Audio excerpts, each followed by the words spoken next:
नमस्कार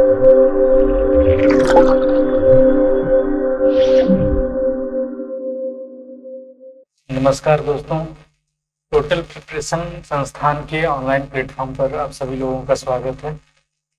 जैसा कि आप सभी लोग जानते ही हैं, परीक्षाओं का दौर लगातार चल ही रहा है और टोटल प्रिपरेशन संस्थान इस चीज़ के लिए काफ़ी अच्छे तरीके से प्रयासरत है कि सिविल सेवा के साथ ही इसी के समानांतर रूप से जो छोटी परीक्षाएं हैं, चाहे वो UPSSC द्वारा आयोजित की जाने वाली परीक्षाएं हैं और या फिर वो SSC जैसे संस्थान आयोजित कर रहे हो, तो इनके द्वारा आयोजित की गई परीक्षाओं में भी हम GS से संबंधित या अन्य जो भी परीक्षा में चीजें पूछी जा रही हैं उनसे संबंधित सामग्री आपको पर्याप्त रूप से उपलब्ध कराएं। उसी संदर्भ में हम लोगों ने एक क्लास शुरू की है जो ग्रेड 2 लेवल की परीक्षाओं से संबंधित है, तो जिसमें UPSSC मतलब ये आप कह सकते हैं कि सिविल सेवा से संबंधित जो भी परीक्षा है उसे छोड़ करके जो भी छोटे स्तर की परीक्षाएं हैं उनके लिए यह लाभकारी है। तो आइए इसी संदर्भ में हम लोग शुरू करते हैं इतिहास की क्लास। शुरू से शुरू करते हैं। आइए, तो सबसे पहले बात आ रही है इतिहास की। एक शब्द की बात है इतिहास। इतिहास शब्द का अर्थ पहले समझ लेते हैं। इतिहास शब्द का अर्थ है क्या कि ऐसा जो पहले कभी हुआ था। ठीक, इस शब्द का सबसे पहले उल्लेख कहाँ मिलता है? इस शब्द का सबसे पहले उल्लेख मिलता है अथर्ववेद। ठीक, और इतिहास के जनक के रूप में हम किसे याद करते हैं? यूनानी व्यक्ति है हेरोडोटस, उसे इतिहास का जनक कहा गया है। ठीक, अब अक्सर पूछे जाने वाले प्रश्नों में एक बहुत महत्वपूर्ण प्रश्न है कि प्राय पूछ लेता है कि पुरातत्व का जनक किसे कहा जाता है। भारत के संदर्भ में अगर बात करें तो पुरातत्व का जनक किसे कहते हैं, या फिर भारत में प्रागैतिहास का जनक किसे कहा गया है। तो हमें बेहतर तरीके से याद रखना है इन दोनों चीजों को कि अगर पूछता है पुरातत्व का जनक तो हमें याद रखना है किसका नाम? कनिंघम का नाम। ठीक, कनिंघम जो 1861 ईस्वी में भारतीय पुरातत्व विभाग के निदेशक के तौर पर नियुक्त हुए थे, तो वह पुरातत्व के क्षेत्र में बहुत ज्यादा काम किए थे, इसीलिए उन्हें पुरातत्व का जनक कहा जाता है। और भारत में प्रागैतिहास का जनक किसे कहा गया है? भारत में प्रागैतिहास का जनक एक पुरावेद है जिनका नाम है रॉबर्ट ब्रूसफुट। तो इनसे पहले भी प्रागैतिहास के क्षेत्र में काम हो रहा था, लेकिन पहली बार वैज्ञानिक विधि से ऐतिहासिक चीजों का अन्वेषण करने का काम रॉबर्ट ब्रूसफुट ने किया था, इसीलिए इन्हें प्रागैतिहास का जनक कहा जाता है। और इसी क्रम में कुछ जो शुरुआती कालक्रम का नामकरण और काल विभाजन किया गया, उसमें जो पहला कालखंड है उसका नाम पड़ा पाषाण काल। तो इस चैप्टर से आमतौर पर कुछ छोटे छोटे प्रश्न पूछे जाते हैं कि जैसे पाषाण काल को 3 कालखंडों में फिर से पुनर्विभाजित किया गया है। तो पहला कालखंड है जो शुरुआती पूरा पाषाण काल, दूसरा है मध्य पाषाण काल और तीसरा है नवपाषाण काल। तो इन 3 कालखंडों में इसे विभाजित किया गया है। अगर पहले कालखंड की बात करें, जो पूरा पाषाण काल है, संपूर्ण कालखंड 10 लाख से लेकर के 1000 ईसा पूर्व तक का आता है। ठीक, ये नवपाषाण काल जो खत्म हो रहा है वो कब खत्म हो रहा है? 1000 ईसा पूर्व में। ठीक, तो सबसे पहला जो नामकरण है इसमें, इसको जो 3 कालखंडों में विभाजित किया गया है पाषाण काल को, पहला नाम है पूरा पाषाण काल। इस कालखंड में व्यक्ति क्या कर रहा है? आदिम अवस्था में रह रहा है और वह शिकार और संग्रह का काम कर रहा है। उसे खेती बाड़ी या पशुपालन इन सारी चीजों का कोई ज्ञान नहीं है। वो बड़े बड़े हथियारों का प्रयोग करता है, उन्हीं से शिकार करता है और उन्हीं से अपना जीवन यापन कर रहा है। उसे मतलब बहुत ही आदिम किस्म का जीवन जी रहा है। फिर इसके बाद जो दूसरा कालखंड आता है, परीक्षाओं में अक्सर इसको लेकर के प्रश्न पूछा जाता है कि मध्य पाषाण काल की क्या विशेषता है। तो मध्य पाषाण काल की विशेषता सबसे बड़ी ये है, इस समय मनुष्य ने पशुपालन की शुरुआत कर दी थी, क्योंकि पूरा पाषाण काल के अंतिम समय में होमो सेपियंस जो है, प्रज्ञ मानव जिसे कहा जाता है, वह अस्तित्व में आ गया था। और जब होमो सेपियंस अस्तित्व में आ गया, यानी कि अब वो अपने दिमाग का प्रयोग तो करेगा ही, तो उसने सोचा कि अगर हम जानवरों का शिकार कर रहे हैं तो एक दिन तो सारे जानवर खत्म हो जाएंगे, तो क्यों ना उनको अपने साथ रखा जाए, उनका पालन किया जाए। और इससे फिर क्या होगा, पहले तो वह हिंसक जानवरों को रख रहा था साथ में, फिर ऐसे जानवरों को रखना शुरू किया जिनसे उसका मतलब भोजन की आवश्यकता की पूर्ति हो। इस तरीके से मध्य पाषाण काल में उसने पशुपालन का काम शुरू किया। पशुपालन के लिए और साथ में शिकार के लिए उसे कुछ नए औजारों की जरूरत हुई, और इसी समय सीएल कार्लाइल साहब ने माइक्रोलिथ की खोज की। यानी कि इस कालखंड की मध्य पाषाण काल की एक दूसरी प्रमुख विशेषता क्या है, माइक्रोलिथ यानी सूक्ष्म पाषाण उपकरण, जिनके सहायता से दूर भाग रहे किसी जानवर का मनुष्य आसानी से शिकार कर लेता था। ठीक, तो पशुपालन के रूप में हम लोग दो स्थानों का नाम अक्सर पढ़ते हैं, एक है बागोर जो राजस्थान में है, और दूसरा आदमगढ़, आजमगढ़ नहीं है, आदमगढ़ है जो मध्य प्रदेश में है। ठीक, इस तरीके से पशुपालन की शुरुआत मध्य पाषाण काल में हो जाती है। अब नवपाषाण काल से अक्सर प्रश्न पूछता है कि कृषि की शुरुआत कब हुई थी। अगर यह प्रश्न आता है तो आपको क्या याद रखना है कि नवपाषाण काल में कृषि की शुरुआत होती है। मनुष्य जो भी वनस्पतियां थी उनको खा रहा था, जिस भी रूप में उनके बीजों को खा रहा था, जो भी अवशेष रहते थे वो फेंक देता था। धीरे धीरे इस कालखंड तक, नवपाषाण काल तक आते आते उसके समझ में आने लगा जिन बीजों को हम खा करके फेंक दे रहे हैं वो मिट्टी में दब जाने के बाद एक नए पौधे का आकार ले रहा है, और यहीं से उसे कृषि की समझ आई और उसने खेती की शुरुआत कर दी। स्वाभाविक सी बात है, जब खेती कर रहा है और इसी कालखंड में वह सामूहिक स्तर पर क्या कर रहा है, पशुपालन। मध्य पाषाण काल में पशुपालन की शुरुआत तो उसने कर दी है, लेकिन इस कालखंड में नवपाषाण काल में अब बहुत ही वृहद स्तर पर कर रहा है।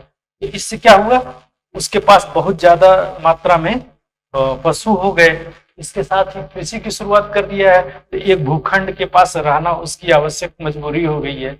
ऐसी स्थिति में स्वाभाविक था कि स्थायी जीवन की शुरुआत हो गई। भाई नदी घाटियों में वो घूम टहल करके पशुओं का और अपना पेट पाल रहा था, लेकिन जब खेती करने लगेगा तब तो उस खेत की सुरक्षा के लिए उसको वहीं पर बैठना पड़ेगा। अच्छा देखिए, यहीं पर से कई सारी चीजें निकल रही हैं। वह जब खेत की सुरक्षा कर रहा है, उसको हिंसक जानवरों से भी बचना है, इसीलिए वह मचान बनाना शुरू किया कि उनसे बच सके। यहीं से घर की अवधारणा आई। स्थायी जीवन के साथ साथ वह अब घर बना करके भी रहने लगा। आपने पढ़ा होगा बुर्जहोम और गुफकराल, नवपाषाणकालिक दो ऐसे स्थल हैं जहां से हमें घरों के साक्ष्य मिले हैं। बुर्जहोम से जो साक्ष्य मिला है वो कैसा है कि जमीन के अंदर गड्ढा करके और फिर उसको एक मचान की तरह से ढक करके और छप्पर की तरह से ऊपर से रख करके और जानवरों से और वर्षा से, धूप से अपनी वो सुरक्षा करता था और उन गर्तों में रहता था। गर्त आवास का साक्ष्य हमें बुर्जहोम से मिला है, जबकि गुफकराल से हमें क्या मिला है, प्लेन जो एकदम समतल धरातल है उस पर वह कुछ चीजों का आसरा लेकर के उसने एक मचान सा बना दिया और उसके ऊपर वह रहने लगा। इस तरीके से हमें प्रारंभिक अवस्था में जो घर के साक्ष्य मिले हैं वह नवपाषाण काल में मिले हैं, और आगे चल करके ताम्रपाषाण काल में हम यही पाते हैं कि यही घर जो है वो बहुतायत में मिलते हैं, जहां ईंटों का और या फिर पत्थरों का प्रयोग किया जाने लगा है, और वो धीरे धीरे ताम्रपाषाण में यह एक ग्रामीण बस्ती का रूप ले लेता है। यानी कि धीरे धीरे मनुष्य का समाजीकरण हो रहा है और वो समूह में रहने का आदि हो रहा है, और यहीं से शुरुआत होती है एक नई सभ्यता की। इसी जो संस्कृतिकरण की प्रक्रिया है, पर संस्कृतिकरण की प्रक्रिया है, एक दूसरे से सीखने समझने की, वही एक नई सभ्यता को जन्म देता है। और वो कैसी सभ्यता है, वह एक कांस्ययुगीन प्रथम नगरी सभ्यता है, जिसे हम सिंधु घाटी की सभ्यता भी कहते हैं। क्योंकि पहले इस सभ्यता के साक्ष्य हमें सिंधु और उसकी सहायक नदियों के किनारे मिले, इसलिए हमें मार्शल महोदय जिनके नेतृत्व में इस स्थल की खोज की गई थी, तो यह क्या नाम दिया, सिंधु घाटी की सभ्यता। लेकिन बाद में पता चला कि भाई इसके जो मुख्य स्थल हैं वो तो घग्गर हकरा नदी या सरस्वती नदी के किनारे हैं, यहाँ तक कि गंगा घाटी में भी पाए जा रहे हैं, कुछ स्थल तो यमुना नदी के किनारे भी पाए गए हैं ना। तो ऐसी स्थिति में ये हुआ कि जो प्रथम स्थल खोजा गया है उसके आधार पर इसका नामकरण किया जाए, तो इसका नाम पड़ा हड़प्पा सभ्यता। इसलिए अगर परीक्षा में कभी ये पूछे कि सिंधु घाटी की सभ्यता का सबसे उचित नाम क्या है, तो आप क्या बताएंगे? हड़प्पा सभ्यता। ठीक, इसे कांस्ययुगीन सभ्यता भी कहते हैं, क्योंकि कांसे का सबसे पहले प्रयोग मानव द्वारा इसी समय किया गया था, तो इसलिए इसे यह नाम दिया गया है। और इसी कांसे के प्रयोग के आधार पर और मनुष्य ने खेती चुकी करना शुरू कर ही दिया था नवपाषाण काल में।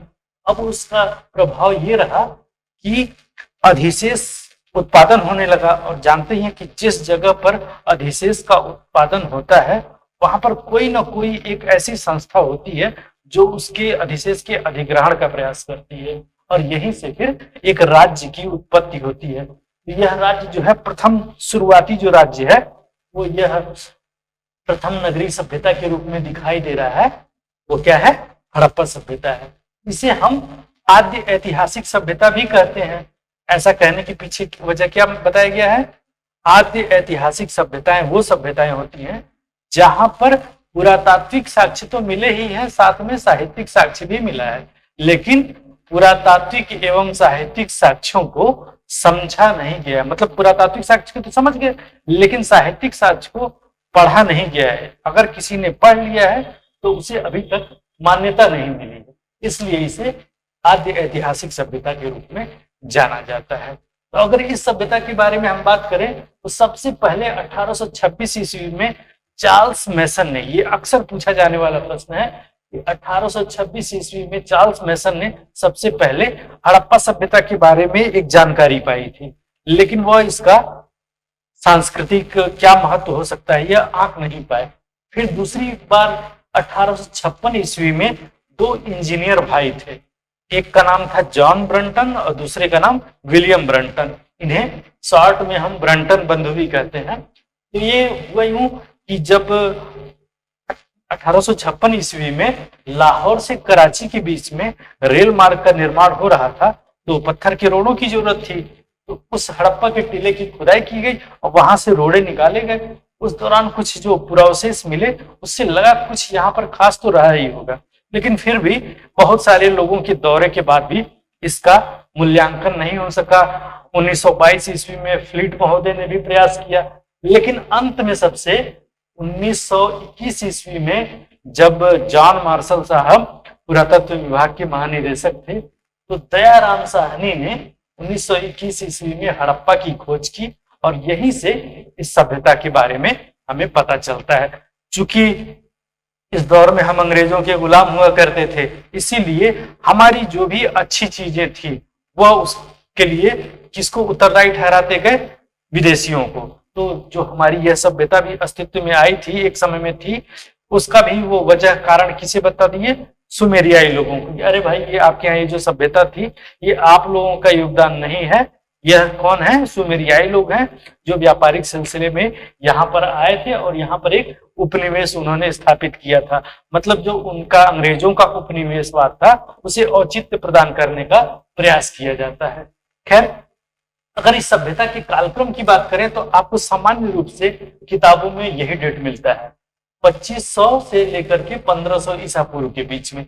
लेकिन रेडियो कार्बन डेटिंग के आधार पर जो तिथि का निर्धारण किया गया है वो 2300 से लेकर के 1700 ईस्वी के आसपास ठहरता है। इसी के आसपास का डेट धर्मपाल अग्रवाल जी ने भी दिया है, तो ज्यादातर मान्य तो यही है, लेकिन आज भी किताबों में आपको यही डेट मिलता है। तो अगर इस रूप में पूछे कि रेडियो कार्बन डेटिंग के आधार पर और या फिर सर्वाधिक मान्य इस सभ्यता की तिथि क्या है, तो आप 2300 से 1700 के आसपास बताएंगे, वरना ये 2500 से लेके 1500 ईसा पूर्व का तिथि आपको याद रखना।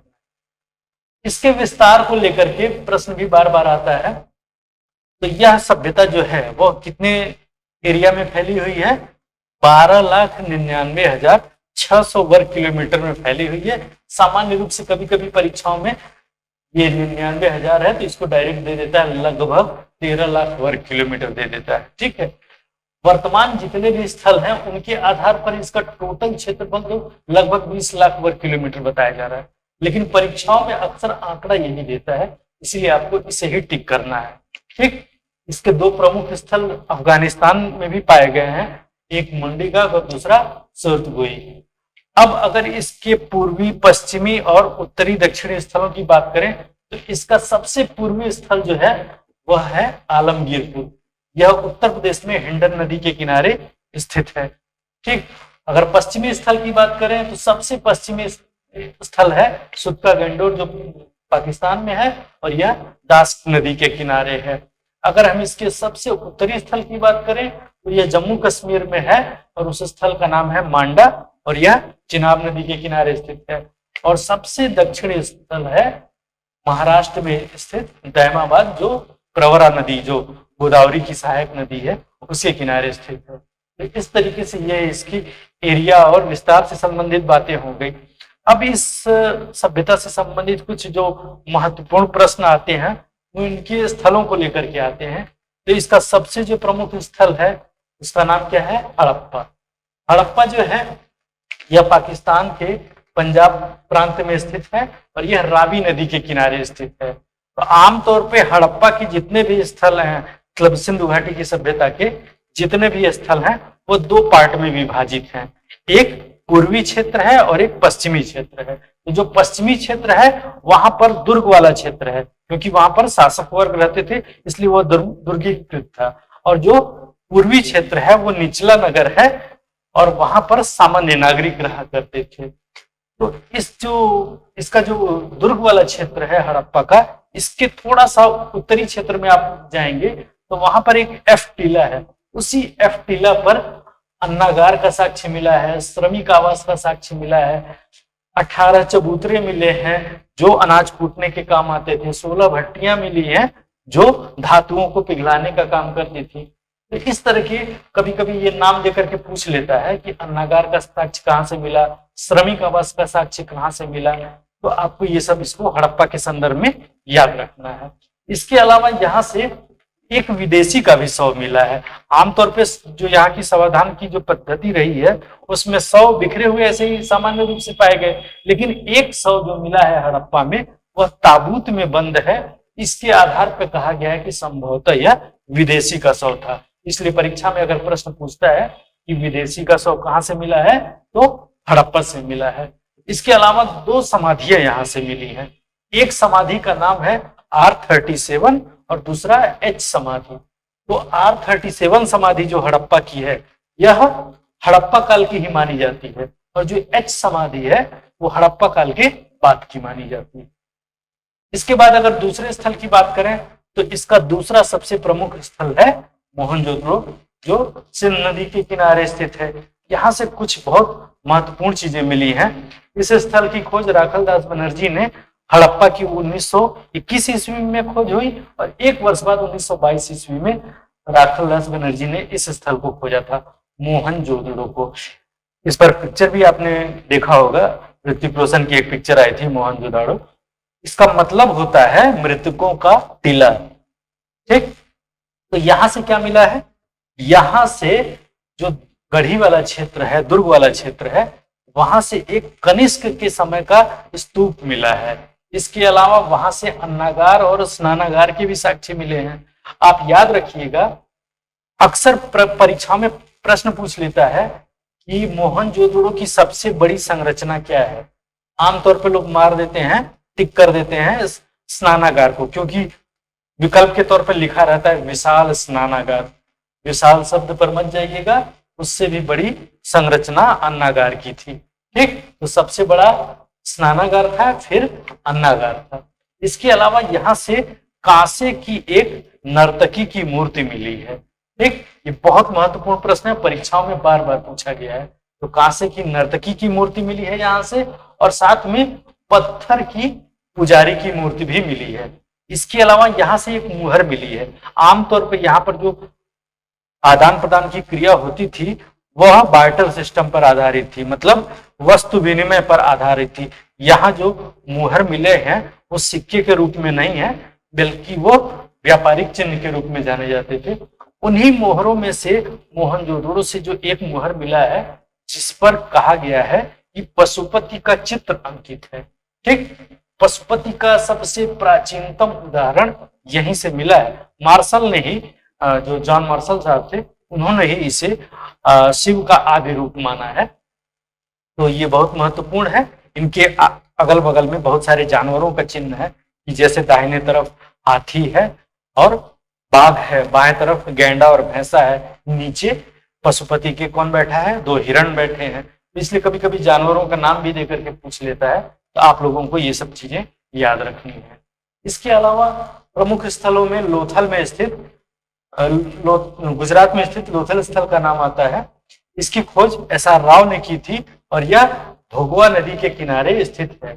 यहाँ का जो सबसे प्रमुख जो साक्ष्य मिला है वह है गोदीवाड़ा का, यानी बंदरगाह का साक्ष्य मिला है। इससे पता चलता है कि सिंधु सभ्यता के लोग व्यापारिक क्रियाकलाप के लिए नदियों और समुद्र का सहारा लेकर के दूर तक की यात्राएं किया करते थे। हालांकि पहियों के आधार पर तो इसका खंडन भी किया जाता है, लेकिन इस गोदीवाड़ा के आधार पर माना जाता है बहुत दूर नहीं, तब भी समुद्री यात्राएं तो ये लोग करते ही रहे होंगे। इसके अलावा यहाँ की एक प्रमुख जो साक्ष्य मिला है यहाँ से, वह है 3 युगल समाधान मिला है। इसके अलावा यहाँ से अग्निकुंड का साक्ष्य मिला है और मनके बनाने का कारखाना मिला है। मनके बनाने के कारखाने के लिए 2 स्थल बहुत फेमस है, अक्सर परीक्षाओं में पूछा जाता है। एक है लोथल और दूसरा चनहुदड़ो। ठीक, इन दोनों का नाम आप लोग याद रखिएगा कि मनके बनाने के कारखाने के लिए लोथल और चनहुदड़ो प्रमुख स्थल थे। इसके बाद नाम आता है कालीबंगा का। कालीबंगा राजस्थान में स्थित है। इसकी खोज अमलानंद घोष ने की थी। यह सरस्वती बृहस्पति नदी के पास स्थित है और यहाँ से सबसे जो प्रमुख साक्ष्य जिसको लेकर के छोटी परीक्षाओं में बार बार प्रश्न पूछा गया है, यहाँ से प्राक संधव स्तर से क्या मिला है, हल से जुते हुए खेत का साक्ष्य मिला है। यहाँ से जितने भी स्थल हैं सिंधु घाटी की सभ्यता के, किसी भी स्थल से हल का साक्ष्य नहीं मिला है। 2 स्थल हैं, एक है भारत में स्थित बनावली और दूसरा पाकिस्तान में स्थित है चोलिस्तान। यहाँ से हमें मिट्टी के हल की आकृति तो मिली है, लेकिन हल का साक्ष्य नहीं मिला है। लोग मानते हैं कि शायद लकड़ी का हल बनाते रहे होंगे, इसीलिए समय के साथ वह नष्ट हो गया है।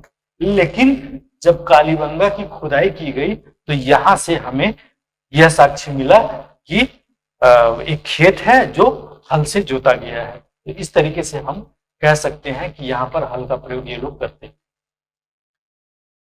कालीबंगा से ही हमें अग्निकुंड का भी साक्ष्य मिला है। इसके अलावा युगल समाधान का भी साक्ष्य मिला है। यहाँ से एक बहुत विचित्र चीज मिला है कि सोचिए कि सभ्यता की उस शुरुआती दौर में भी लोग शल्य चिकित्सा जानते थे। एक छोटे बच्चे का सिर है जिसमें कुछ छेद मिले हैं, जिसके आधार पर अंदाजा लगाया जाता है कि लोग उस समय भी शल्य चिकित्सा का प्रयास कर रहे थे। पता नहीं कितना वह सफल था, लेकिन कम से कम प्रयास तो जारी ही था। तो सभ्यता का भौतिक स्तर कितना ऊंचा रहा होगा, आप इसका अंदाजा लगा सकते हैं। इसके अलावा प्रारंभिक तौर पर देखा जाए तो यहाँ से एक भूकंप का भी साक्ष्य मिला है।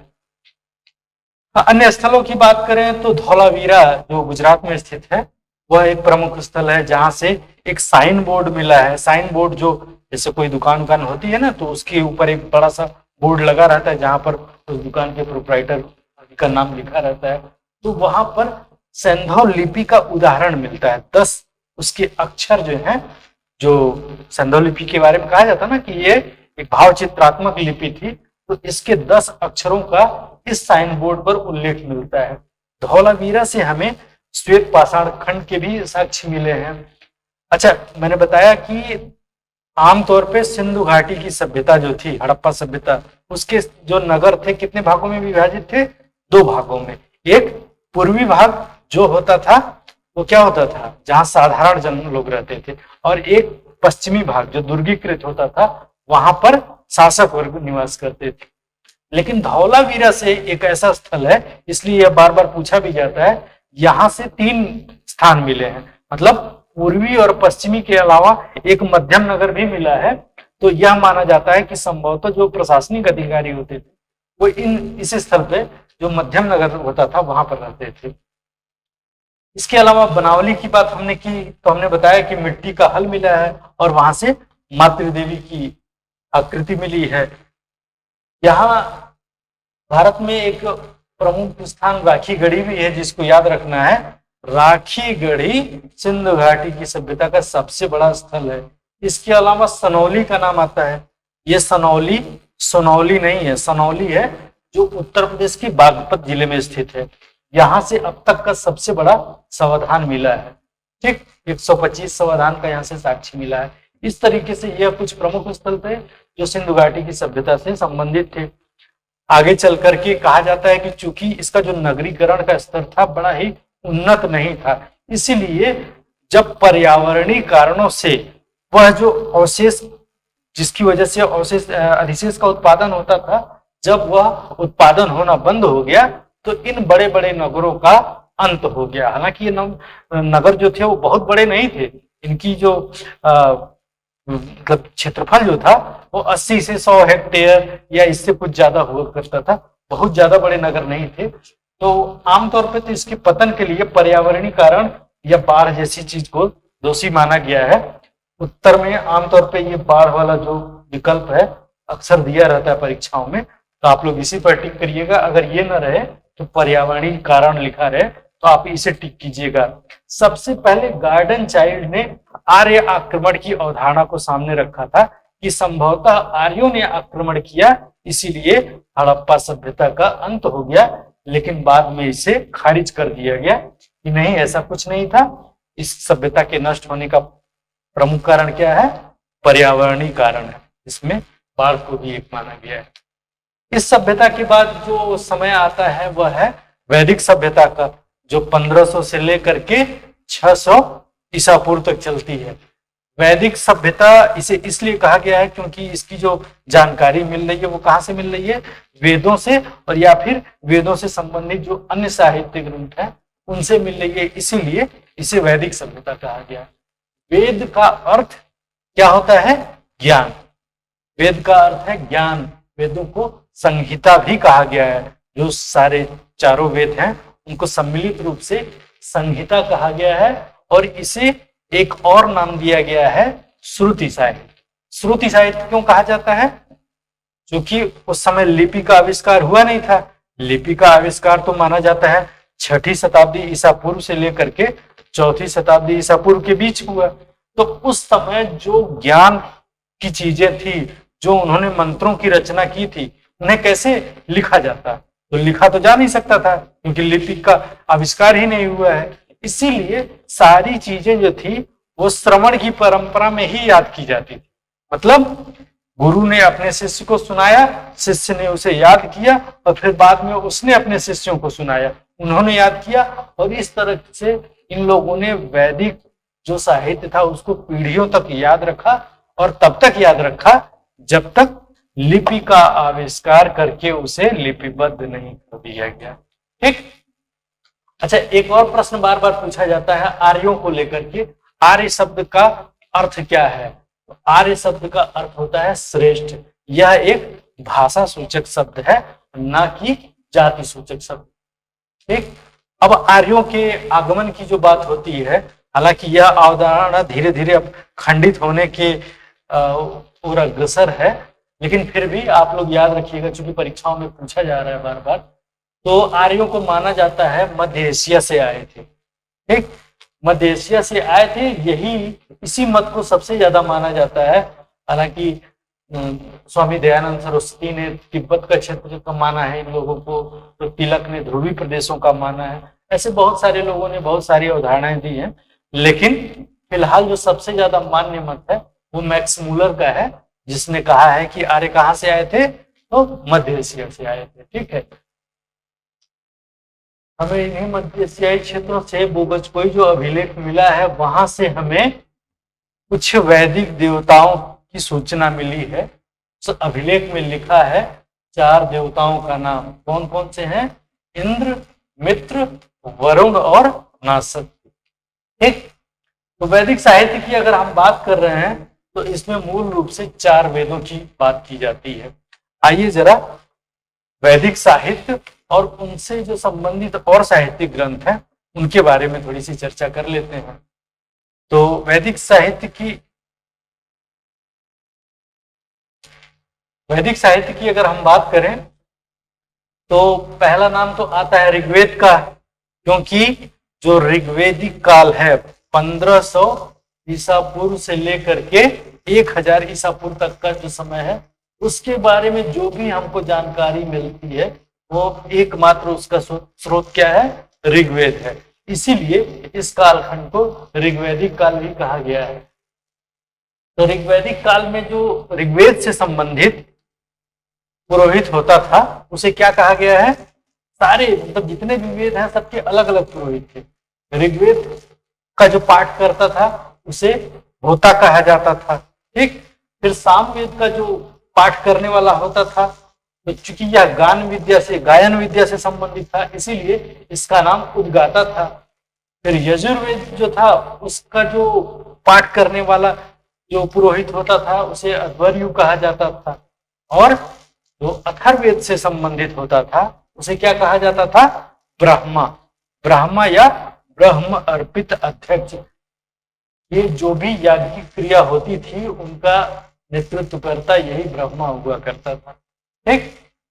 अब अगर हम ब्राह्मण ग्रंथों की बात करें तो ऋग्वेद से संबंधित कौन सा ब्राह्मण ग्रंथ है, ऐत्रेय और कौशिकी। ऐत्रेय एक बहुत प्रमुख ब्राह्मण ग्रंथ है जिसमें हमें राजाओं के संबंध में, राजा के निर्वाचन के संबंध में, और या राजाओं द्वारा जो विभिन्न दिशाओं के राजा होते थे, पूर्व पश्चिम उत्तर दक्षिण, इन सभी क्षेत्रों के जो राजा होते थे वह क्या उपाधि धारण करते थे उसकी सूचना हमें ऐत्रेय ब्राह्मण से ही मिलती है। इसके अलावा दूसरा जो ब्राह्मण ग्रंथ है वह कौशिकी है। अगर सामवेद की बात करें तो यहाँ 2 ब्राह्मण ग्रंथों का नाम आता है, तांड्य और जैमिनी। यजुर्वेद की बात करें तो इसमें 2 प्रमुख ब्राह्मण ग्रंथ हैं, शतपथ ब्राह्मण और तैत्तिरीय ब्राह्मण। शतपथ ब्राह्मण ग्रंथ जो है यह ब्राह्मण ग्रंथों में सबसे प्राचीन और सबसे महत्वपूर्ण है। इसमें बहुत सारी बातें मिलती हैं, जैसे पुनर्जन्म की कथा इसमें मिलती है, पुरुरवा और उर्वशी की जो कहानी है वो मिलती है, ऐसे बहुत सारी बातें हैं। सबसे प्रमुख जो ब्राह्मण ग्रंथ है वो इसे ही माना गया है। इसके बाद अथर्ववेद की बात करें तो इसका एकमात्र जो ब्राह्मण ग्रंथ है वह गोपद है। इसके अलावा आरण्यक और उपनिषदों की भी बात आती है। आरण्यक ग्रंथ वो थे जो छात्रों की शिक्षा के निमित्त अरण्य में यानी जंगलों में रचे गए थे। इनमें भी ऋग्वेद से संबंधित जो है उसका नाम है ऐत्रेय कौशिकी, सामवेद से संबंधित जो है उसका नाम है जैमिनी और छांदोग्य, यजुर्वेद से जो संबंधित है उसका नाम है शतपथ, तैत्तिरीय और बृहदारण्यक, और अथर्ववेद का कोई अरण्यक ग्रंथ नहीं है। कभी कभी परीक्षाओं में पूछ लिया जाता है तो इसे भी आप लोग याद रखिएगा। अब अगर बात करें उपनिषदों की तो ऋग्वेद से संबंधित जो उपनिषदिक ग्रंथ है वो कौन सा है, ऐत्रेय और कौशिकी है। सामवेद से संबंधित है वो जैमिनी और छांदोग्य है।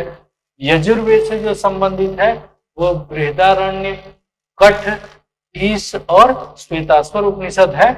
और अथर्ववेद से संबंधित कौन सा ग्रंथ है, मुंडक, मांडुक्य और प्रश्न, यह इससे संबंधित उपनिषद ग्रंथ है, ठीक। ये चारों वेदों से संबंधित उपनिषद हो गए। इसके अलावा इन 4 वेदों के उपवेद भी होते हैं और परीक्षा में प्रायः पूछे जाते हैं, तो याद रखिएगा ऋग्वेद से संबंधित उपवेद जो है उसका नाम है आयुर्वेद। सामवेद से संबंधित जो उपवेद है उसका नाम है गंधर्व वेद, क्योंकि गान विद्या से संबंधित है इसलिए गंधर्व। यजुर्वेद से संबंधित उपवेद है उसका नाम है धनुर्वेद, और अथर्ववेद से संबंधित जो उपवेद है उसका नाम है शिल्पवेद। इस तरीके से इन सारी चीजों को आप लोगों को याद रखना है कि किस वेद से संबंधित कौन से ब्राह्मण साहित्य या आरण्यक उपनिषद या उपवेद है। अब आते हैं थोड़ा सा इस कालखंड से संबंधित, वैदिक कालखंड से संबंधित कुछ महत्वपूर्ण बातों की चर्चा कर लेते हैं। तो इस कालखंड की दृष्टि से देखें तो इस समय जो राजा होता था वह गोपति होता था, भूपति नहीं, मतलब वो जमीन का मालिक नहीं है। जमीन का मालिक वह उत्तर वैदिक काल में बना है। ऋग्वैदिक काल में वह जमीन का मालिक नहीं है, बल्कि राजा जो है वह कबीले का मालिक है। और उसके जो कर्मचारी होते थे, पदाधिकारी, उन्हें रत्निन कहा जाता था। ठीक, रत्निन कहने के पीछे एक वजह ये भी थी कि ऐसे अधिकारी अपने कानों में एक विशेष प्रकार का रत्न धारण करते थे। तो दो शब्द हैं, उनको आपको याद रखना है। एक तो रत्निन, तो रत्निन जो है वह कान में रत्न धारण कर रहे हैं। और कभी कभी एक निष्ठ शब्द आ जाता है। कुछ लोग कहते हैं वैदिक काल में संभवतः यह सिक्के के रूप में प्रयोग में लाया जाता था, हालांकि ऐसा सभी लोग नहीं मानते हैं। और निष्क जो था वह गले में पहने जाने वाला एक हार था। ठीक, तो इस तरीके से ये हो गई वैदिक काल से संबंधित कुछ जानकारी। अब ऋग्वेद की बात करें तो इसके 7वें मंडल में दासराग युद्ध का वर्णन है। आमतौर पर ये परीक्षाओं में बार बार पूछा जाने वाला प्रश्न है। इस युद्ध का प्रमुख कारण था जो भरत कबीले के राजा जो थे सुदास, उन्होंने अपने जो गुरु थे पुरोहित विश्वामित्र, उनको हटा करके वशिष्ठ ऋषि को पुरोहित बना दिया।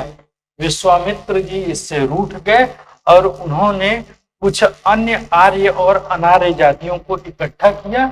उन 10 राजाओं के समूह ने सुदास के ऊपर आक्रमण किया, लेकिन सुदास ने इन राजाओं के समूह को परुष्णी यानी रावी नदी के किनारे पराजित कर दिया। तो इस तरीके से दासराग युद्ध में कौन विजयी रहा? राजा सुदास। ठीक, कभी कभी संस्थाओं को लेकर के भी प्रश्न पूछ लिया जाता है, तो आप लोगों को याद रखना है इस समय 3 संस्थाओं का बहुत महत्वपूर्ण नाम आता है। पहली संस्था जो है वह विदत, इसका ऋग्वेद में 122 बार उल्लेख किया गया है। सभी संस्थाओं में सर्वाधिक बार इसी का उल्लेख है, इसलिए यह माना जाता है यह संस्था सबसे महत्वपूर्ण थी।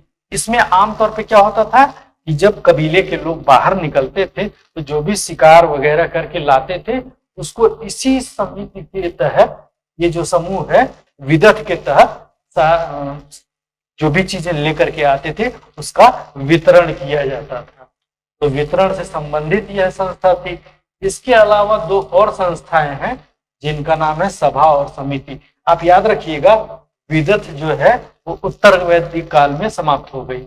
अब बची कौन कौन? ऋग्वैदिक काल में और उत्तर वैदिक काल में भी सभा और समिति ही बसती है। सभा के प्रमुख को सभापति कहते थे और समिति के प्रमुख को ईशान कहा जाता था।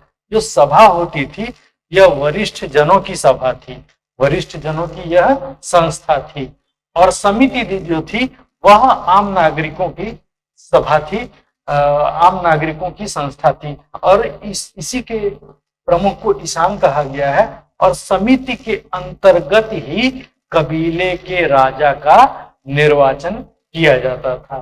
कभी कभी परीक्षाओं में पूछ लिया जाता है कि कौन सा वह ग्रंथ है जिसमें सभा और समिति का उल्लेख मिलता है, तो वह ग्रंथ है अथर्ववेद। अथर्ववेद में सभा और समिति को प्रजापति की पुत्रियां बताया गया है। इस तरीके से ये सारी चीजों का उल्लेख मिलता है। ऋग्वेद के 10वें मंडल के पुरुष सूक्त में हमें 4 वर्णों का पहली बार उल्लेख मिलता है। कौन से वो 4 वर्ण हैं? ब्राह्मण, क्षत्रिय, वैश्य और शूद्र। ऋग्वेद के ही 9वें मंडल में हमें सामाजिक व्यवस्था के बारे में यह सूचना मिलती है कि लोग अपने वर्ण का परिवर्तन कर सकते थे, क्योंकि उसमें एक व्यक्ति कहता है कि मैं तो कवि हूं और मेरे पिता क्या हैं? वैद्य हैं, और मेरी माता जो है वह चक्की चलाने का काम करती है, आटा पीसने का काम करती है। यानी कि एक ही परिवार में विभिन्न वर्ण के लोग रह रहे थे। यानी कि जो आप कार्य करेंगे वैसा ही आपका वर्ण होगा। लेकिन बाद में यह वर्ण व्यवस्था जो है जाति व्यवस्था का रूप ले लेती है, क्योंकि सभी वर्गों को अपने कार्य में हित दिखाई दिया तो उन लोगों ने उसे स्थायी रूप दे दिया। अब अगर बात करें तो यहाँ पर ऋग्वेद में, वेदों में पणि नामक एक व्यापारियों के समूह का भी उल्लेख आता है। आमतौर पर ये पशुओं की चोरी किया करते थे। ऋग्वेद में सामान्य रूप से हमें यव का उल्लेख मिलता है, तो यव या जव के आधार पर लोग कहते हैं यह, क्योंकि ऋग्वैदिक काल में क्या था, मनुष्य का मुख्य कार्य पशुपालन, पशुचारण, लूट और आखेट था, न कि कृषि क्रिया। इसीलिए यहाँ कृषि का बहुत महत्व न होने के कारण यहाँ पर लोग क्या करते थे, जो कृषि कार्य है उसका उल्लेख बहुत सामान्य रूप में किए हैं। इसलिए सभी अनाजों को सम्मिलित रूप से यव नाम दिया गया है। वही उत्तर वैदिक काल में जब लोहे की खोज हुई, इसके अलावा बहुत सारे परिवर्तन हुए, फिर इसका परिणाम क्या हुआ कि इन लोगों ने कृषि कार्य को अपना मूल व्यवसाय बना लिया और स्थायी जीवन जीने लगे। खानाबदोश का जीवन अंत हो गया। और जब कृषि कार्य व्यापक रूप से होने लगेगा तो स्वाभाविक सी बात है कि अब उनके विभिन्न व्यवस्थाओं में भी परिवर्तन दिखाई देगा। और वह परिवर्तन अनाजों के रूप में भी दिखाई देता है कि अब गेहूं के लिए गोधूम नाम है, तो फिर धान के लिए अलग नाम, ऐसे सारे जितने भी फसलें होती थी उनका अलग अलग नामकरण किया जाने लगा। अगर देवताओं की बात करें तो ऋग्वेद काल का सबसे प्रमुख देवता जो है वो कौन है, इंद्र है। ठीक, इन्हें पुरंदर कहा गया है, मतलब जो पुरों को तोड़ता हो। ठीक, इन्हें वर्षा और युद्ध का देवता भी कहा गया है। दूसरे प्रमुख देवता अग्नि है। ऋग्वेद का जो पहला मंत्र है वो अग्नि की स्तुति से ही शुरू हुआ है। इन्हें मध्यस्थ देवता के रूप में जाना जाता है, मतलब एक जो यज्ञ क्रिया करने वाला व्यक्ति है उसने आहुति अग्नि में डाली और वह देवता के पास पहुंच गया, तो मध्यस्थ की भूमिका कौन निभाया, इस अग्नि ने, इसीलिए इन्हें मध्यस्थ देवता कहा गया है। तीसरे देवता जो है वो वरुण है। ये रीति यानी नैतिक नियमों के रक्षक हैं। इन्हें जो ईरानी देवता है अहुरमज़दा, उससे भी जोड़ करके देखा जाता है। लेकिन आगे चल करके जो इंद्र है, उत्तर वैदिक काल में इंद्र का जो स्थान है वह छोटा पड़ जाता है और उनका स्थान कौन ले लिया, प्रजापति ने। उत्तर वैदिक काल के प्रमुख देवता हो गए प्रजापति। ठीक, तो इस तरीके से यह सारा वैदिक जीवन चलता है। वैदिक काल के बाद, क्योंकि हम लोगों ने यहाँ पर चर्चा किया था कि धार्मिक क्रिया जो थी ऋग्वैदिक काल में थोड़ी कम होती थी। आमतौर पे क्या होता था, यज्ञ कर्म करते तो थे ही आर्य लोग, लेकिन वो लोग बहुत ज्यादा यज्ञ पर बल नहीं देते थे और साथ में वो सिर्फ भौतिक चीजों को प्राप्त करने के लिए ही आराधना करते थे।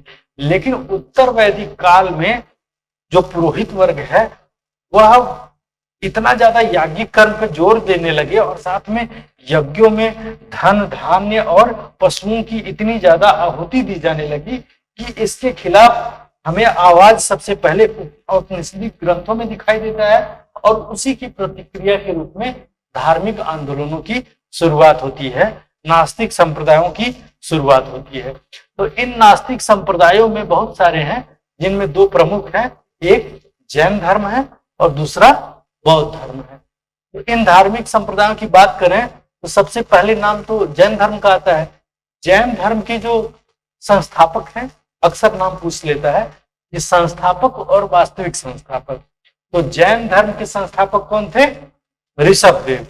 ऋषभदेव जो है यह इस धर्म के प्रथम तीर्थंकर हैं। तीर्थंकर का मतलब वह व्यक्ति जो किसी भी व्यक्ति को, साधक को का भाव पार करा दे। ठीक, तो उसे तीर्थंकर कहा गया है। पहले तीर्थंकर के रूप में ऋषभदेव का ही नाम आता है। यह अयोध्या के राजा थे, अयोध्या के राजा के पुत्र थे और जैन ग्रंथों में कहा जाता है कि इनके दो पुत्र थे, एक भरत जिसके नाम पर इस देश का नाम भारत पड़ा। हालांकि यह बिल्कुल भी माना नहीं जाता है। आयोग में अगर कभी भी यह प्रश्न पूछा जाए कि भारत का नाम भारत क्यों पड़ा, तो आपको बताना है भारत का नाम भारत ऋषभ देव के पुत्र के नाम के आधार पर नहीं पड़ा है, बल्कि वैदिक कालीन जो भरत कबीला है इसके नाम पर पड़ा है, जिससे संबंधित ये सुदास लोग हुआ करते थे। ठीक, ये याद रखिएगा। तो इनके ऋषभ देव के दो पुत्र थे, भरत और बाहुबली। गोमतेश्वर, गोमतेश्वर की आपको मूर्ति भी श्रवण बेलगोला में मिलती है। इसमें जो 23वें तीर्थंकर है, 24 तीर्थंकरों की जैन धर्म में संकल्पना है, पहले ये हो गए। 23वें तीर्थंकर के रूप में नाम आता है पार्श्वनाथ का। यह काशी के जो राजा, बनारस के राजा जो अश्वसेन है, उनके पुत्र हैं, और इनकी माता का नाम है वामा और पत्नी का नाम है प्रभावती। ठीक, इन्होंने भी जैन धर्म से जुड़ करके काफी वो क्या किया था, तप किया था, और इन्होंने जो शिक्षा दी थी उसे क्या कहा गया है, चातुर्याम की शिक्षा। मतलब चतुर आयाम, चतुर आयाम मतलब 4 आयाम, वो चतुर चालाक वाला नहीं, चतुर का मतलब 4। 4 आयाम क्या है, यह 4 आयाम की शिक्षा देते हैं। वो 4 आयाम क्या है, सत्य, अहिंसा, अस्तेय, अपरिग्रह। ठीक, सत्य, अहिंसा, अस्तेय, अस्तेय का मतलब चोरी ना करना, और अपरिग्रह मतलब जितना जरूरत है बस उतना ही संचित कीजिए, ये नहीं कि बस लगे अपना कोठरी भरने। ठीक, तो इन्होंने चातुर्याम की शिक्षा दी। आगे चल करके जो 24वें तीर्थंकर महावीर स्वामी हैं, इन्होंने इस चातुर्याम में ब्रह्मचर्य नामक एक 5वीं चीज भी जोड़ दी। ठीक, तो अब आते हैं हम लोग ऋषभ पार्श्वनाथ की बात करें तो इन्हें जैन ग्रंथों में पुरुषादनी भी कहा गया है, मतलब महापुरुष। पुष्यचूला नामक एक महिला जो है, इनकी संस्था से जुड़ी हुई एक पहली महिला थी। ठीक, अब आते हैं हम लोग महावीर स्वामी पर। महावीर स्वामी का जन्म 599 ईसा पूर्व में हुआ था। एक, इनके पिता का नाम सिद्धार्थ था, जो यात्रिक कुल से संबंधित थे, क्षत्रिय थे ये लोग, और इनकी माता का नाम त्रिशला था, पत्नी का नाम यशोदा। इनकी एक पुत्री थी जिसका नाम अड़ोज्या था, और या फिर प्रियदर्शना भी इसे कहते हैं, और इनकी एक बहन थी जिसका नाम था सुदर्शना। अब पूर्व काल में वैवाहिक संबंध भाई बहनों के पुत्रों का भी होता था, उसका उदाहरण आपको यहाँ मिलेगा कि इनकी पुत्री अड़ोज्या का विवाह इनकी बहन सुदर्शना के बेटे जामाली से हुआ था। ठीक, तो पहले के काल में ये सब चीजें थी और होती थी, इस तरह के वैवाहिक संबंध होते थे, आज निषिद्ध है। ठीक, इनके एक भाई थे, जिनका बड़े भाई, जिनका नाम था नंदिवर्धन। पिता के बाद नंदिवर्धन ही राजा बने, चूंकि बड़े भाई थे। तो जब ये राजा बने और इधर महावीर के मन में गृह त्याग और तपस्या की भावना घर कर चुकी थी, तो इसीलिए यह अपने बड़े भाई से अनुमति लेते हैं 30 वर्ष की अवस्था में, और यह गृह त्याग करते हैं और पहुंच जाते हैं पहले नालंदा। वहां मक्खली पुत्र गोसाल को अपना शिष्य बनाते हैं। यह 12 वर्ष तक कठोर तप किए, और वैशाख माह के 10वें दिन इन्हें ज्ञान की प्राप्ति हुई। ठीक, और वह कभी कभी परीक्षा में स्थान पूछ लेता है कि किस जगह पर इन्हें ज्ञान की प्राप्ति हुई थी। तो क्या याद रखना है कि इन्हें जृंबिक ग्राम में ऋजुपालिका नदी के किनारे और साल वृक्ष के नीचे, याद रखिएगा यह साल वृक्ष है। और जब बुद्ध का हम लोग पढ़ेंगे तो वह कौन सा वृक्ष है, पीपल। उनको पीपल के वृक्ष के नीचे और इनको साल के वृक्ष के नीचे ज्ञान प्राप्त हुआ था।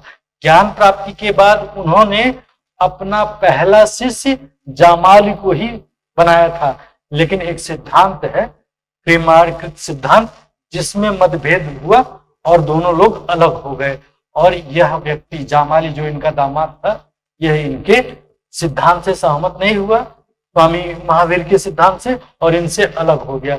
आगे चल करके मक्खली पुत्र गोसाल भी इनके शिष्य बने, लेकिन बाद में यह भी उनसे अलग हो जाते हैं। और ये गोसाल साहब ने आजीवक संप्रदाय की स्थापना की। आजीवक संप्रदाय की इन्होंने स्थापना की। महावीर स्वामी ने प्रथम शिष्या के रूप में चंदना को अपनी शिष्या बनाया था और ये चंपा के राजा दधिवाहन की पुत्री थी। और बाद में जब 527 ईसा पूर्व में पावा के जो मल्ल लोग हैं, एक समूह है, ये क्षत्रियों का एक समूह है मल्ल। तो मल्लों में दो हैं, एक पावा के मल्ल हैं और एक कुशीनारा के मल्ल हैं। तो पावा के जो मल्ल हैं उनके राजा हैं स्वस्तिपाल। उन्हीं के राजभवन में 527 ईसा पूर्व में महावीर स्वामी का देहांत हुआ था। और जबकि कुशीनारा के जो मल्ल हैं, कुशीनगर के जो मल्ल हैं, उनके यहाँ किसका देहांत हुआ था, महापरिनिर्वाण बुद्ध को प्राप्त हुआ था। तो ये आपको याद रखना है। ठीक, तो महावीर स्वामी की मृत्यु के बाद 2 बौद्ध संगीतियां भी हुई थी। एक जो है प्रथम जो बौद्ध संगीति हुई थी, यह मौर्य सम्राट चंद्रगुप्त मौर्य के समय में हुई थी। और कहा, स्थूल भद्र इसके अध्यक्ष थे। यह पाटलिपुत्र में हुई थी। लेकिन क्या हुआ कि उसी दौर में पाटलिपुत्र में अकाल पड़ा और जो शासक है आपका चंद्रगुप्त मौर्य, यह अपने गुरु भद्रबाहु के साथ दक्षिण चला जाता है। और इसी दौर में स्थूल भद्र ने इस संगीति का आयोजन करा दिया। जब भद्रबाहु लौट करके आए और उन्होंने देखा तो इस चीज को मानने से इनकार कर दिया। फिर यहाँ पर इस मत में, जैन मत में विभाजन हो जाता है। द्वितीय संगीति इनकी वल्लभी में हुई थी, जिसकी अध्यक्षता देवर्धिगण या क्षमा श्रमण इनका नाम है। कुछ जगह पर देवर्धिगण मिलेगा, कुछ जगह पर क्षमा श्रमण। तो इन्होंने इसकी अध्यक्षता की थी। ठीक, तो जैन धर्म से संबंधित जो मुख्यतः प्रश्न पूछे जाते हैं वो यही है। इन छोटी परीक्षाओं के लिहाज से इतनी जानकारी पर्याप्त है। अब अगर बौद्ध धर्म की दृष्टि से बात करें तो नाम आता है किसका, सबसे पहले सिद्धार्थ का। हालांकि जातक कथाओं में तो कहा गया है कि सिद्धार्थ यानी बुद्ध जन्म लेने से पहले भी लगभग 500 साढ़े 500 बुद्ध आ चुके थे। ठीक, तो जातक जो कथा है वो उसमें उन्हीं बुद्धों का उल्लेख किया गया है। खैर, सिद्धार्थ का जन्म 563 ईसा पूर्व में नेपाल में, स्थान है लुम्बिनी, यहां हुआ था। कभी कभी यह प्रश्न पूछ लेता है इस बात की सूचना हमें कहां से मिलती है, तो अशोक के रुम्मिनदेई अभिलेख में इस बात की सूचना मिलती है कि अशोक बताता है कि मैं लुम्बिनी गया था और वहां के जहां बुद्ध ने जन्म लिया था वहां जो कर होता था उसको घटा करके मैंने 1/8 कर दिया था। तो रुम्मिनदेई अभिलेख से पता चलता है कि बुद्ध का जन्म लुम्बिनी में हुआ था। ठीक, इनके पिता जो क्षत्रिय थे, सुद्धोधन उनका नाम था और माता का नाम महामाया था। इनके जन्म के 7वें दिन ही माता की मृत्यु हो जाती है। इनकी जो मौसी हैं प्रजापति गौतमी, वही इनका पालन पोषण करती हैं। जन्म के समय कुछ ब्राह्मणों ने इनके बारे में घोषणा कर दिया था पहले ही कि या तो ये बहुत बड़े सम्राट बनेंगे या तो बहुत बड़े तपस्वी। तो राजा सुद्धोधन डर जाते हैं और अपने पुत्र सिद्धार्थ को मोह माया में फंसाने के लिए उनका बहुत ही छोटी उम्र में, 16 वर्ष की उम्र में, यशोधरा नामक एक सुंदर कन्या से विवाह करा देते हैं और एक पुत्र उनका जन्म लेता है जिसका नाम पड़ता है राहुल। राहुल खुद यह नाम बुद्ध ने रखा था, क्योंकि राहुल का मतलब होता है राह का कांटा। तो यह बुद्ध मानते थे कि मेरा पुत्र मेरे लिए ही राह का कांटा है। क्यों? क्योंकि वह उनको मोह में बांध रहा है और जबकि वो मोह माया से मुक्त होना चाह रहे थे। तो कहा जाता है कि बुद्ध एक बार टहलने के लिए निकलते हैं अपने रथ पर सवार होकर के, तो सारथी साथ में था, तो उन्हें कुछ चीजें दिखती हैं और यहीं से उनके मन में ख्याल आता है सन्यास का। तो वो चीजें क्या है? सबसे पहले तो उन्हें एक वृद्ध व्यक्ति मिलता है। तो इन्होंने कभी वृद्ध व्यक्ति तो देखा नहीं था।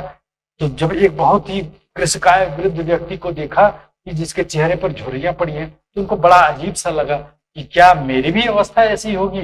तो सारथी ने कहा हाँ बिल्कुल आपकी भी ऐसी अवस्था होगी। फिर उन्होंने एक रोगी को देखा तो उसकी अवस्था उससे भी खराब दिखी। तो इनके मन में देह को लेकर के और एक विचित्र प्रकार की भावना आई। फिर थोड़ा और आगे गए तो उन्होंने एक मृतक को देखा, तो उन्होंने पूछा क्या हम सभी लोगों को देह त्यागना है? तो सारथी ने कहा हाँ बिल्कुल। फिर थोड़ा और आगे गए तो उन्हें एक सन्यासी मिला और वो एकदम मस्त खुश, क्योंकि वह मोह माया के बंधन से मुक्त हो चुका था। बस यहीं से उनके मन में विचार आया सन्यास लेने का। तो सन्यास लेने की बात आई, उस समय उनकी उम्र थी 29 वर्ष। 29 वर्ष की अवस्था में एक रात्रि जब पत्नी और पुत्र सोए हुए थे तो यह गृह त्याग देते हैं। और परीक्षाओं में बार बार पूछा जाता है कि इस घटना को क्या कहा गया है? तो इस घटना को कहा गया है महाभिनिष्क्रमण। ठीक, तो 29 वर्ष की अवस्था में वह महाभिनिष्क्रमण करते हैं, अपने सारथी और जो घोड़ा है उसके साथ जाते हैं, चाण छंदक नाम है, इन लोगों को छोड़ देते हैं और उसके बाद फिर वह अपने वस्त्र त्यागते हैं और कासाय वस्त्र पहन करके फिर वह आगे निकल लेते हैं। तो 29 वर्ष की अवस्था में इन्होंने बुद्ध ने गृह त्याग दिया। इसके बाद गृह त्यागने के बाद वस्त्र बदलने के बाद यह वैशाली जाते हैं ज्ञान की खोज में, क्योंकि मन बड़ा ही अशांत था।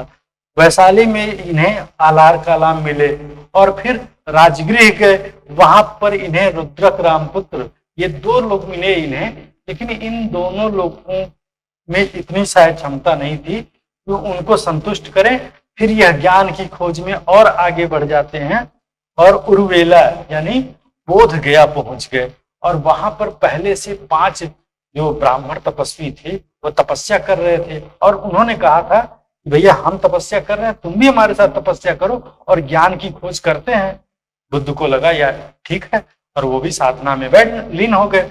और जब साधना में बैठे तो राजा के लड़के, कभी इस चीज की तो आदत भी नहीं थी कि बिना अन्न जल लिए साधना की जाए, तो काफी समय तक जब तपस्या किए ज्ञान की तो प्राप्ति नहीं हुई और शरीर धीरे धीरे कमजोर होने लगा। तो यहीं पर जो यहाँ का जो सेनानी था उसकी पुत्री थी जिसका नाम सुजाता है। कहा जाता है कि वह खीर लेकर के आती है और वह बुद्ध खाते हैं। और यही से कहा जाता है कि मध्यम मार्ग का जो विचार है बौद्ध धर्म में उसका जन्म यहीं से होता है कि मतलब किसी भी चीज के लिए मतलब अतिवादी जो विचार है, चाहे वो बहुत ज्यादा एक पक्ष को माने या दूसरे पक्ष को, उसको त्याग करके मध्यम मार्ग को स्वीकार करने की बात बौद्ध धर्म जो कहता है वो संभवतः यहीं से आया है। खैर, तो जब इन्होंने खीर खा लिया तो भाई सारे ब्राह्मण नाराज हो गए कि भाई तुम खा लिए तो फिर कौन किस बात का तप कर रहे हो। तो फिर वो उनको छोड़ करके सारे ब्राह्मण कहाँ, जो 5 ब्राह्मण थे वो कहाँ पहुंच गए? ऋषिपत्तन या सारनाथ। अब ऐसे में बुद्ध को लगा कि ये तो बड़ा अनर्थ हो गया क्या, लेकिन फिर भी उन्होंने मध्यम मार्ग नहीं छोड़ा और बैठ करके तपस्या करते रहे।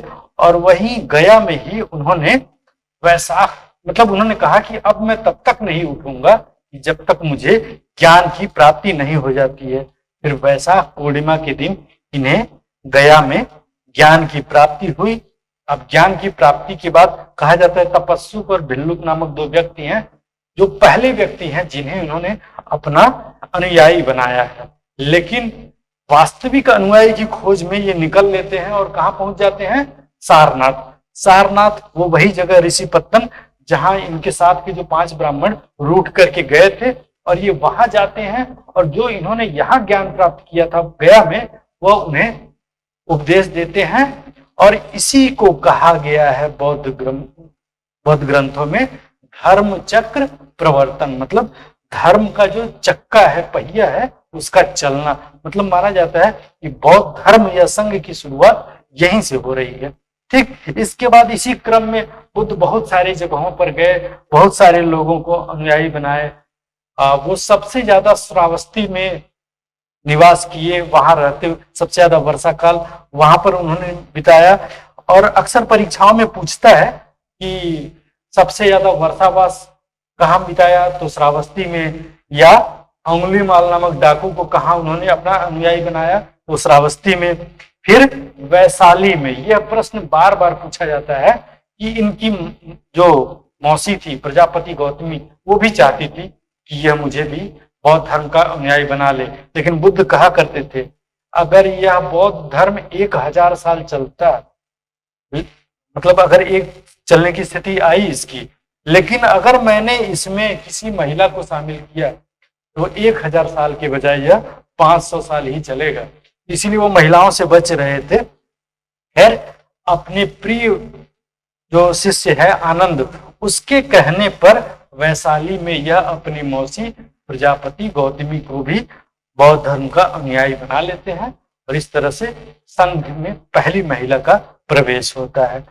यह अंतिम जो अपना उपदेश था वह एक चुंद नामक लुहार है, कुछ लोग इसे सुनार भी कहते हैं, उसको देते हैं। और यह अंतिम वर्ष था, अंतिम चुंद के यहाँ ये गए, उपदेश दिए और वहां पर इन्होंने उपदेश के दौरान कहा जाता सूकर मादो खाया। सूकर मादो से कुछ लोग तात्पर्य ये लगाते हैं कि उन्होंने सुअर का मांस खाया, और जबकि कुछ लोग कहते हैं कि सुअर की मांद के पास उगने वाला जो कुकुरमुत्ता होता है वह विषैला होता है, उसको खाया और यह अतिसार नामक रोग से पीड़ित हो गए और अंत में यह कुशीनगर पहुंचते हैं और वहीं पर यह सुभद्र को अपना अंतिम उपदेश देते हैं और इस तरह से 483 ईसा पूर्व में कुशीनगर में ही यह मृत्यु को, महानिर्वाण को प्राप्त होते हैं। ठीक, इस तरीके से बौद्ध धर्म की ये कहानी है। इसके कुछ संगीतियां हुई है, सम्मेलन हुए, इनको लेकर के भी प्रश्न आता है, थोड़ा सा इसको भी हम लोग देख लेते हैं। तो पहला सम्मेलन बुद्ध के मृत्यु के तत्काल बाद अजातशत्रु के समय में हुआ और कहाँ हुआ? राजगृह की सप्तपर्णी गुफा में, और इसका अध्यक्ष कौन था? महाकश्यप या महाकश्यप। ठीक, दूसरी संगीत कालाशोक के समय में हुई थी और कहाँ हुई थी? वैशाली में, और इसका नेता अध्यक्ष जो था वो कौन था? साबक मीर या सर्वकामिनी। तीसरी संगीति जो थी वो अशोक के समय में हुई थी और पाटलिपुत्र में हुई थी। इस संगीति का अध्यक्ष था मोगलीपुत्र देश्य। और चौथी संगीति जो हुई थी वह कुषाण शासक कनिष्क के समय में कश्मीर के कुंडलवन में हुई थी और इसका अध्यक्ष वसुमित्र था और उपाध्यक्ष जो था अश्वघोष था। और कभी कभी परीक्षाओं में पूछ लिया गया है, आमतौर पे तो नहीं पूछा जाता है, लेकिन याद रखिएगा कि कभी कभी पांचवी संगीति का भी पूछ लेता है। तो आमतौर पे इसे पांचवी संगीत नहीं माना जाता है, लेकिन कभी कभी पूछ लेता है, इसलिए बता दे रहे हैं कि हर्षवर्धन के समय में, जो वर्धनवंशी शासक हर्षवर्धन था, उसके समय में कन्नौज में हुई थी और इस संगीत का नेता कौन था? वैनसांग, जो चीनी यात्री आया हुआ था वह था। तो इस तरीके से यह है संपूर्ण जानकारी बौद्ध धर्म से संबंधित। इसके बाद हम लोग अगली क्लास में मिलेंगे। धन्यवाद।